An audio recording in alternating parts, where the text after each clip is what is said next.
Tratado sobre as boas e más intenções. Existem dois provérbios muito famosos que se difundiram por diferentes culturas, mas cujo significado é sempre o mesmo. Em alguns países se diz: a estrada do inferno é pavimentada por boas intenções. E em outros, simplesmente, de boas intenções o inferno está cheio. Naturalmente que existem aqueles que afirmam: quem somos nós para julgar as intenções do coração? E não deixam de ter razão.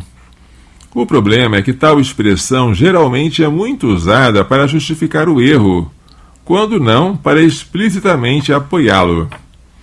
De fato, só Deus pode fazer um julgamento sobre nossos atos e intenções subjetivos.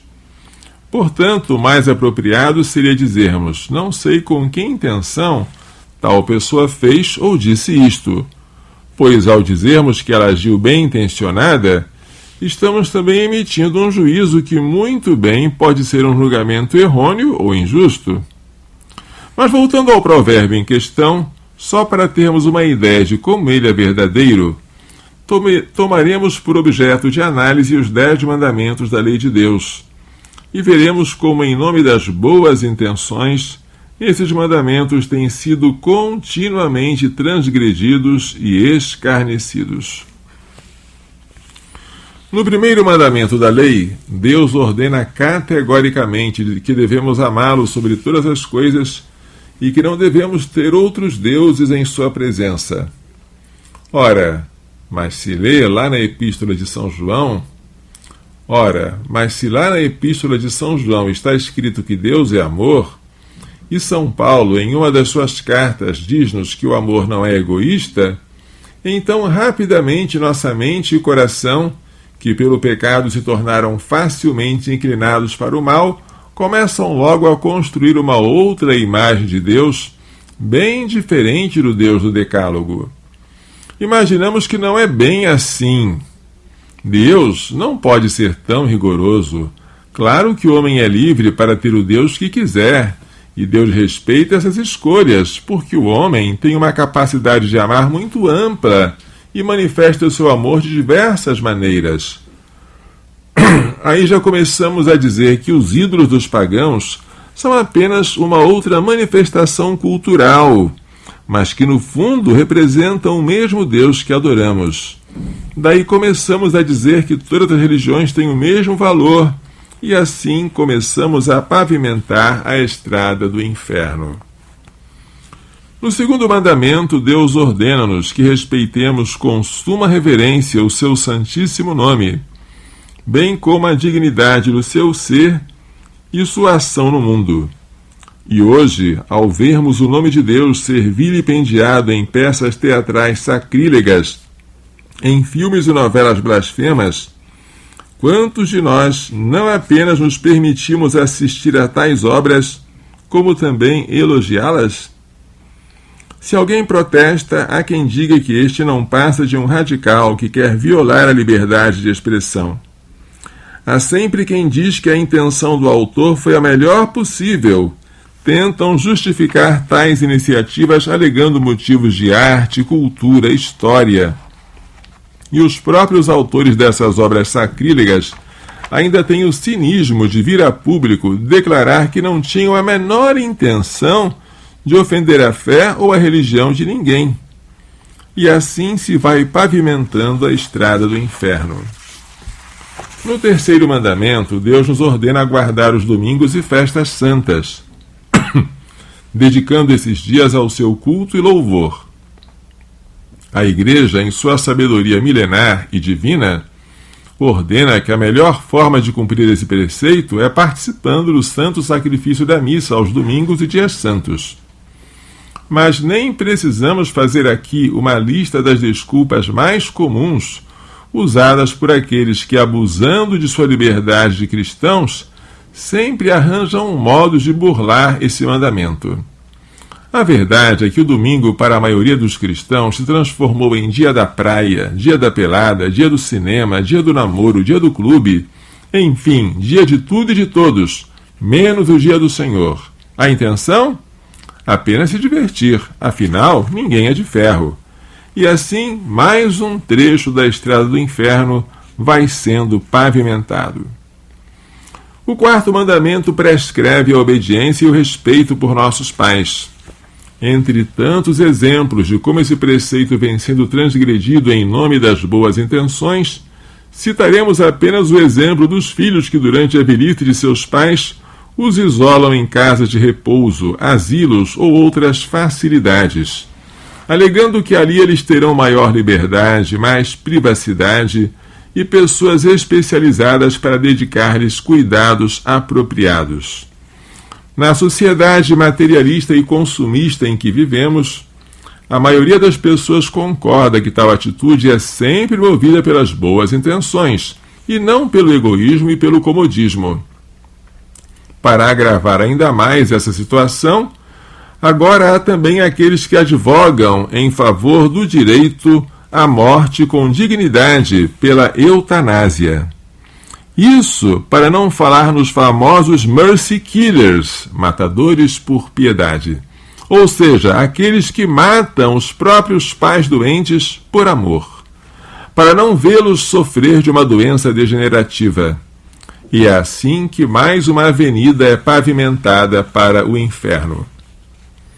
O quinto mandamento é muito claro ao ordenar não matar.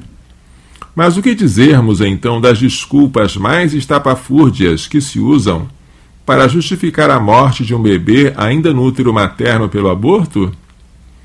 Imagine que existem até grupos que se autodenominam católicos, advogando o direito que cada mulher tem de decidir se cumpre ou não esse mandamento. Pasmem, na Conferência do Cairo, 1994, sobre população, uma das maiores discussões foi exatamente no sentido de fazer constar na Carta dos Direitos Humanos o direito ao aborto, como sendo um dos direitos humanos. Deus não faz concessões ao prescrever o quinto mandamento, mas os homens bem-intencionados encontraram incontáveis justificativas para abrogar a sua lei. Mata-se por misericórdia, mata-se para evitar o sofrimento, mata-se até por amor. Imagine se no inferno haverá lugar para os assassinos que mataram por motivos passionais. Para os advogados das boas intenções, esses com certeza devem estar gozando da luz do paraíso. Afinal, mataram por amor e não por ódio. O sexto mandamento nos ordena não pecar contra a castidade. Mas de uns tempos para cá, sexo virou sinônimo de amor. E aqui não estamos falando do ato sexual lícito dos esposos, mas sim de toda a sorte de depravação sexual. Tudo é justificado em nome do amor. Homossexualismo, fornicação, pedofilia e muitas outras aberrações. Com todas essas boas intenções, o inferno vai se povoando a uma velocidade incrível, pois, segundo o que Nossa Senhora revelou aos pastorezinhos de Fátima ao mostrar-lhes o inferno, um dos pecados que mais tem levado pessoas para o fogo eterno é justamente o pecado contra a castidade. No sétimo mandamento, Deus nos proíbe prejudicar o próximo nos seus haveres, e assim prescreve o mandamento não roubar. Por incrível que pareça, esse é um dos mandamentos que mais encontra justificativas para a transgressão com base nas boas intenções. Rouba-se porque está com fome. Rouba-se porque o vizinho possui mais bens do que o outro, o que sem dúvida é uma injustiça. Rouba-se por causa do desemprego. Enfim, motivos é o que não falta. Se fôssemos fazer um levantamento em todas as penitenciárias do mundo, veríamos que todos os ladrões possuem excelentes justificativas para seus delitos, e facilmente chegaríamos à conclusão de que todos agiram com as melhores intenções, pois não tinham como objetivo prejudicar o próximo, mas sim saciar uma necessidade pessoal e urgente.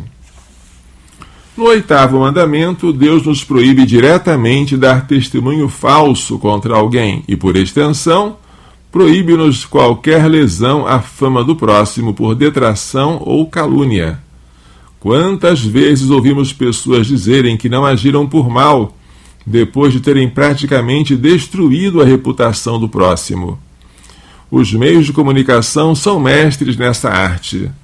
Os jornalistas alegam que estão apenas cumprindo o seu dever profissional, que não havia intenção pessoal de prejudicar esse ou aquele indivíduo, mas apenas de se conseguir um furo de reportagem, de ser bem-sucedido profissionalmente. Mas será que tem que ser sempre à custa da reputação alheia? Pois é exatamente assim que se pavimenta um longo trecho da estrada para o inferno, com esse tipo de boa intenção. No 9º mandamento, Deus proíbe explicitamente o adultério, e Jesus é mais rigoroso ainda quando diz que se um homem abandona sua mulher e se casa com uma outra, comete adultério.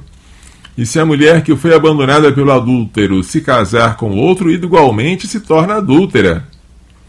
Infelizmente, parece que esse mandamento foi apagado das mentes cristãs, depois que a maioria dos países legalizou o divórcio. Hoje, o motivo mais comum para o adultério é justamente o amor. Um homem abandona sua esposa e vice-versa, não porque tinha a intenção deliberada de prejudicar a família, mas simplesmente porque se apaixonou por uma outra pessoa. Como podemos ver, rompe-se com o compromisso matrimonial, desestrutura-se a unidade familiar e a sociedade, abandonam-se os filhos e causam-se imensos sofrimentos ao cônjuge com a melhor das boas intenções. Tudo por amor. Finalmente chegamos ao 10º mandamento, onde Deus expressamente nos proíbe cobiçar as coisas alheias, incluindo a explícita ou implícita intenção de adquiri-las por meios ilícitos. Novamente, aqui encontramos as mesmas justificativas usadas para o roubo, tudo com a melhor das intenções. Como dizer que o ladrão, um indivíduo que sequer nos conhece pessoalmente, pode nutrir algum ódio no coração contra nós? Como dizer que ele nos roubou de propósito apenas por sentimento de vingança? E quando se trata de latrocínio, matar para roubar, como dizer que ele tinha a intenção premeditada de matar a vítima se sequer a conhecia? Certamente, se fôssemos usar o critério das boas intenções em todos os julgamentos, não existiriam presídios na face da terra, e nem tampouco o inferno existiria, como ousam supor os infernovacantistas. Infernovacantistas quer dizer os que dizem que o inferno está vazio. Infelizmente, ainda que esses tenham apenas a boa intenção de exaltar a misericórdia divina, a justiça divina também é infalível e possui o mesmo peso da sua misericórdia. Eis porque o inferno existe, e de boas intenções, certamente está superlotado. Unavox, Torino. Tudo bem, gente? Então, vamos inclinar a cabecinha para receber a nossa bênção. O Senhor esteja convosco.